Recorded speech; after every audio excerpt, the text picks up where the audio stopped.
Daniele Sciusco has been jailed for 2.5 years after an outbreak of violence ahead of the Champions League semi-final which left a Liverpool fan seriously injured.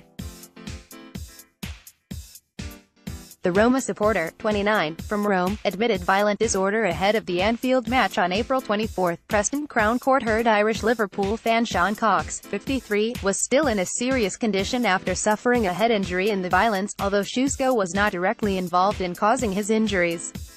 Sentencing. Recorder of Preston Judge Mark Brown said, "The Champions League semi-final was a major international football event that was being televised across Europe, and your actions and the actions of the Italian group tarnished significantly what was intended to be a sporting and enjoyable occasion. It's important to stress you are not being sentenced for the dreadful attack on Mr. Cox, but it did occur during violent disorder of which you were a part, and the impact on him has been catastrophic." The court was told Sciusco was part of a group of Roma ultras, who had flown from Italy for the match.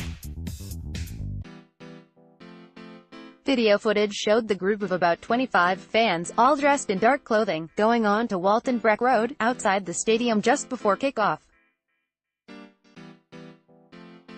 Keith Sutton, prosecuting, said Sciusco had a belt in his hand as the group confronted Liverpool fans. Mr. Cox, from Dunboyne, Co-Meath, was seen lying in the road after being attacked, as fighting continued around him.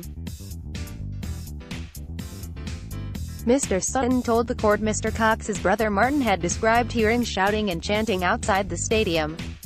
He said, he turned to his brother to discover he was already on the floor. He hadn't seen what happened to him. As Martin Cox tried to assist his brother, he was kicked and fell onto the floor next to him.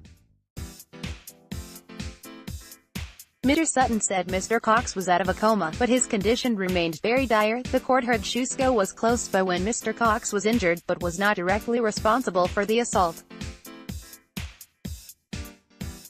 Judge Brown said, "There were a lot of people around when the violence started. You and others in the ultra group were armed with weapons such as belts and chains, and you were threatening and were being abusive towards the Liverpool fans. Inevitably that was provocative," he added. The police were faced with an extremely difficult situation. The police intervened and eventually the shocking and ugly events came to an end. The court heard Sciusco was recognized by spotters from the Italian police and was arrested as he left the stadium, by which time he had changed his jacket and was wearing a baseball cap. Nigel Power, defending, said Sciusco's parents and sister, who were in court, had been to visit him in prison once a fortnight since his arrest. He said Sciusco worked at a large pharmaceutical practice and volunteered teaching pupils in schools and colleges to use defibrillators.